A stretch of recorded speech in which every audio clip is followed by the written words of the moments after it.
नमस्कार, स्वागत है आपका study for life YouTube channel में। आशा है आप लोग स्वस्थ होंगे, प्रसन्न होंगे और अपनी तैयारी में लगे होंगे।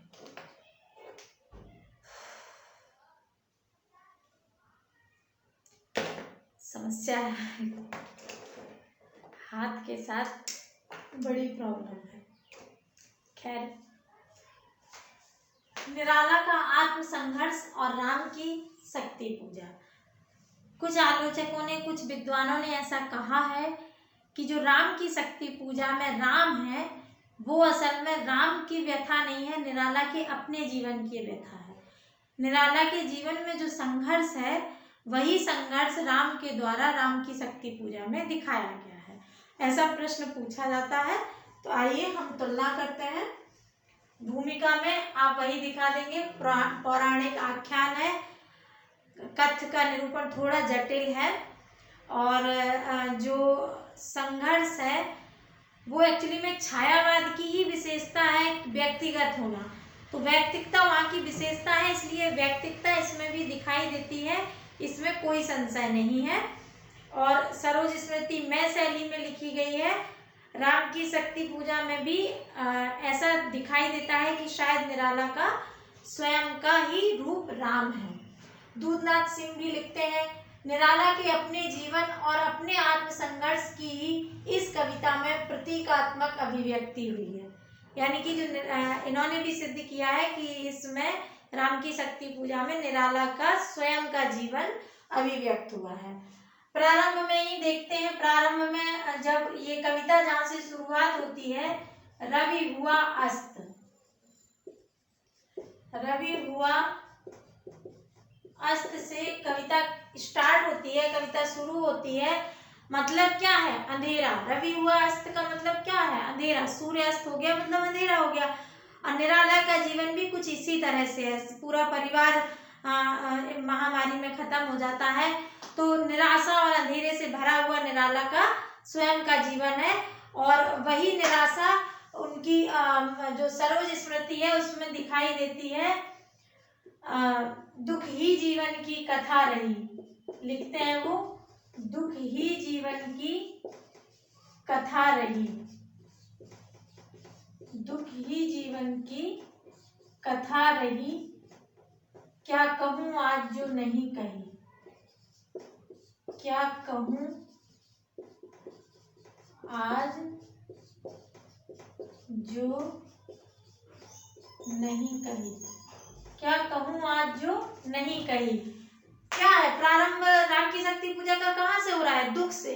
निराला के जीवन में भी क्या है? दुख ही दुख है। बचपन में ही माँ का देहांत हो जाना, 20 वर्ष की उम्र में पिता का भी देहावसान हो जाना, उसके बाद एक महामारी के आने से जो विश्व युद्ध के बाद जो महामारी आती है, उस महामारी में इनकी पत्नी का, भैया का, भाभी का, सभी का देहावसान हो जाता है। और निराला बहुत दुखी होते हैं, अंदर से बहुत दुखी रहते हैं। वही सरोज स्मृति में दिख रहा है। वही रवि हुआ अस्त से राम की शक्ति पूजा का भी कहाँ से स्टार्टिंग हो रही है? दुख से। अगला है संघर्ष से जर्जर राम और निराला। निराला और राम दोनों का ही जीवन कहाँ कैसा है? संघर्ष से जर्जर है। दोनों के जीवन में संघर्ष है बहुत। राम कहते हैं कि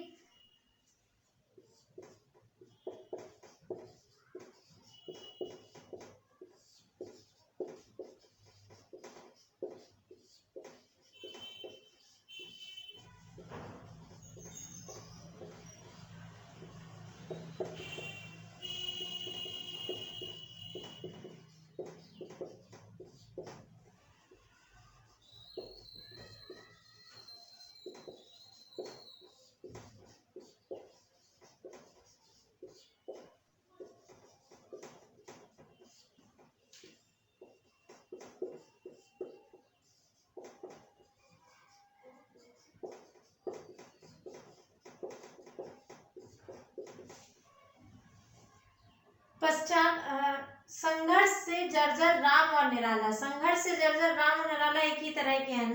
राम क्या कह रहे हैं? पश्चात देखने लगी मुझे बंध गए हस्त। जो शक्ति रावण की तरफ है वो मुझे इस तरह देखने लगी कि जैसे मेरे हाथ बंध गए, फिर खींचा न धनु मुक्त ज्यों बंधा मैं त्रस्त।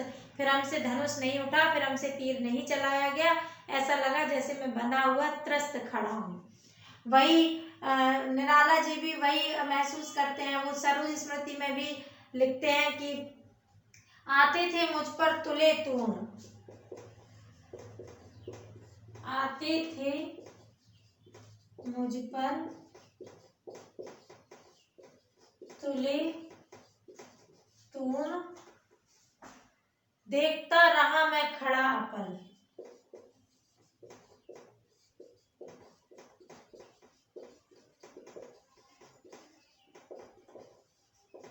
मैं बिना पलक झपकाए देखता रह गया। मेरे ऊपर तूण आते थे, मेरे ऊपर तीर आ रहे थे, मैं देख रहा था, मैं कुछ नहीं कर सका। तो ये निराला का और राम का दोनों का क्या है, संघर्ष है, एक जैसा ही।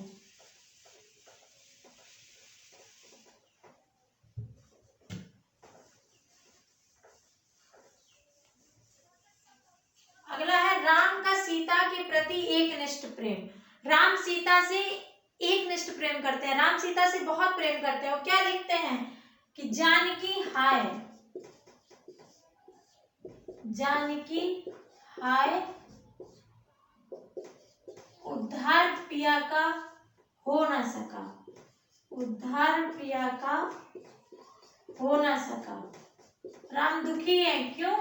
क्योंकि शक्ति लग रहा है रावण की तरफ है और वो हारते हुए महसूस कर रहे हैं। तो उनको लग रहा है कि हे जानकी, मैं तुम्हारा उद्धार नहीं कर पा रहा हूँ। निराला भी का भी प्रेम किसके प्रति एकनिष्ठ है, मनोहरा देवी के प्रति। मनोहरा देवी निराला जी की पत्नी है और वो उनसे बहुत प्रेम करते हैं। उनके देहांत हो जाने के बाद परिवार कहता है उनसे दूसरे विवाह के लिए, तो दूसरे विवाह के लिए कहता है कि कुंडली में 2 विवाह का योग है, निराला जी की कुंडली में 2 विवाह का योग है, ऐसा कहते हुए उन पे शादी का दबाव बनाया जाता है।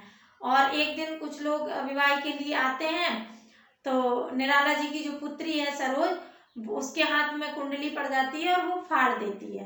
तो निराला जी कहते हैं कि कुंडली में जो 2 विवाह के योग थे वो खत्म हो गए, अब मैं दूसरा विवाह नहीं करूंगा। और वो दूसरे विवाह के लिए राजी भी नहीं थे, क्योंकि वो एक ही विवाह, वो अपनी मनोहरा देवी से ही एकनिष्ठ प्रेम करते थे, जैसे राम सीता जी से कर रहे हैं। वो कहते हैं कि खंडित करने को भाग अंक, देखा भविष्य के प्रति असंग। खंडित करने को भाग अंक, देखा भविष्य, देखा भविष्य के प्रति असंग। जो भाग्य में 2 विवाह थे वो भाग्य अंक खंडित हो गया, फाड़ दिया सरोज ने। अब भविष्य के प्रति जो आशंकाएं थी वो खत्म हो गई कि अब कोई दूसरा विवाह हमें नहीं करना है। समस्याएं जैसी राम के जीवन में है, वैसी ही समस्याएं किसके जीवन में दिखाई दे रही हैं, निराला जी के जीवन में। ऐसा लग रहा है राम की जो समस्याएं हैं वो निराला के अपने जीवन की समस्याएं हैं। और वो राम की समस्या क्या है, अन्याय जिधर है उधर शक्ति, अन्याय जिधर है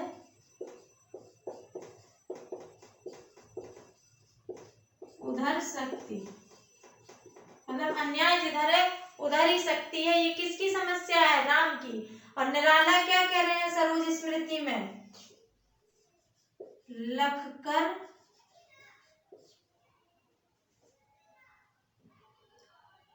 लखकर अनर्थ आर्थिक पथ पर हारता रहा मैं स्वार्थ समर। वो भी क्या कह रहे हैं, उनके साथ कौन सी समस्या है, आर्थिक समस्या अधिक है।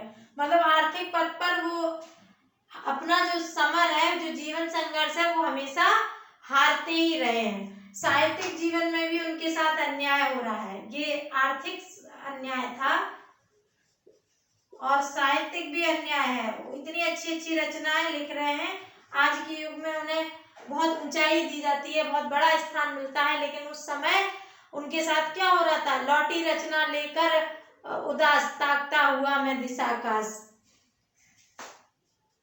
लौटी रचना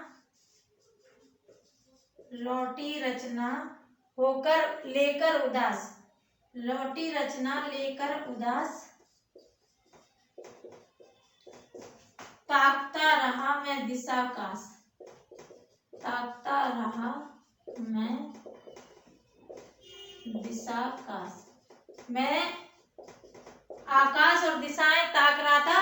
मेरी जो रचना सरस्वती पत्रिका में छपने गई थी, जूही की कली, वो वापस आ जाती है। तो निराला जी दुखी होते हैं कि मैं मतलब इतनी अच्छी कविता लिखने के बाद भी छप नहीं रही है, तो निराशा बहुत दिख रही है। लेकिन निराला में सरोज स्मृति में सिर्फ निराशा ही निराशा दिखाई दे रही है, जबकि राम की शक्ति पूजा में पहले निराशा है, फिर आशा की किरण दिखाई देती है और अंत में राम विजय भी होते हैं। जबकि सरोज स्मृति में निराला दुखी दिखाई देते हैं। और ये एक तरह से राम की शक्ति पूजा सरोज स्मृति का अगला चरण है। निराला भी वहां सिर्फ दुखी है, लेकिन फिर उनमें शक्ति का संचार होता है और अभावों के बाद भी वो फिर कविता लिखना स्टार्ट करते।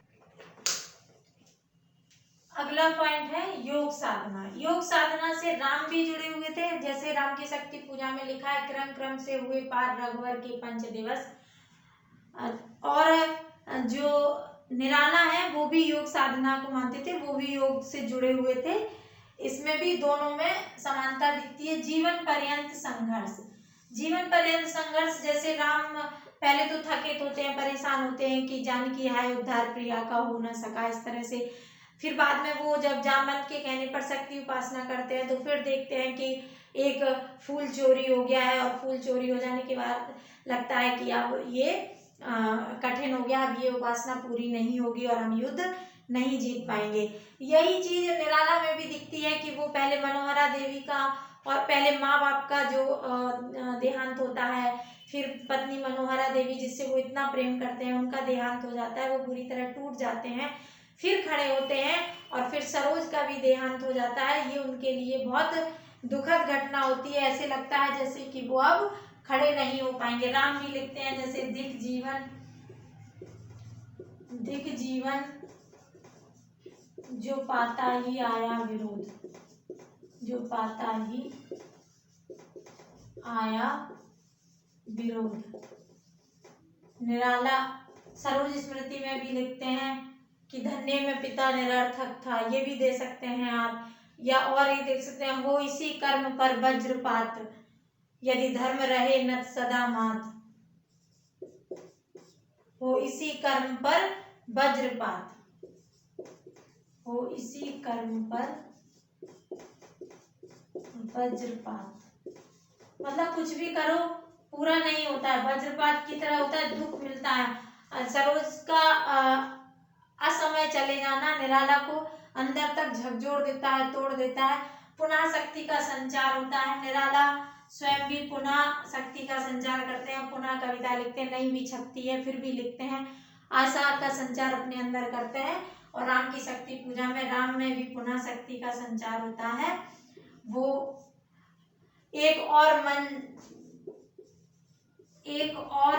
राम का जो न थका, एक और मन राम का जो न थका। ये राम का ही मन नहीं, निराला का भी अपना मन है, और ये कभी नहीं थकने वाला मन निराला का भी है, क्योंकि वो इतने अभावों में जिए कि कभी कभी खाना तक नसीब नहीं होता था। कहा जाता है कि उन्होंने एक बार एक मिठाई की दुकान पर मिठाई लेके खा ली, पैसा ना होने पर उस हलवाई ने, उस मिठाई वाले ने निराला जी को पीट दिया था।